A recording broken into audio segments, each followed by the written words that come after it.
İdman Akademiyasında keçirilən əmək yarmarkasındayıq. Gəlin görək, burada tələbələr üçün real iş fürsətləri var, yoxsa sadəcə formal olaraq bir tədbirdir? Bəzən əmək yarmarkasına gələndə elə bilirlər ki, buradan işə qəbul olub gedəcəklər. Amma əmək yarmarkaları işə götürənlərlə iş axtaranlar arasında körpü yaradan bir vasitədir. Tələbələrin böyük problemlərindən biri odur ki, nəzəriyyə var, amma real iş bazarı ilə əlaqə zəifdir.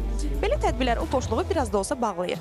Gəlin baxaq hansı şirkətlər buradadır, tələbələr nə ilə maraqlanır və real olaraq burada iş tapmaq mümkündürmü? Bu günləri 40-a yaxın müəssisə iştirak edir və 140-dan çox vakansiya təqdim olunur. Bu cür yarmarkaların təşkil olunması tələbələrə və iş axtaranlara karyeralarında düzgün inkişaf eləmək üçün səbəb olur. Ümid edirik ki, federasiyamızın uğurlu olacaq namizədlərimizi məhz bu yarmarkadan tapacağıq. Bəqvandı üzrə məşqçilik təcrübəsinin yiyələnməsinə biz Alpman komandası olaraq tam dəstək göstərməyə hazırıq. Biz birlikdə güclüyük. Unutmayın, əmək bazarında əsas məsələ sadəcə bacarıq deyil. Əsas məsələ o bacarığı insanlara necə göstərdiyindir. Çünki bu dövrdə aktiv olan hər zaman bir Bir addım addım öndə olur.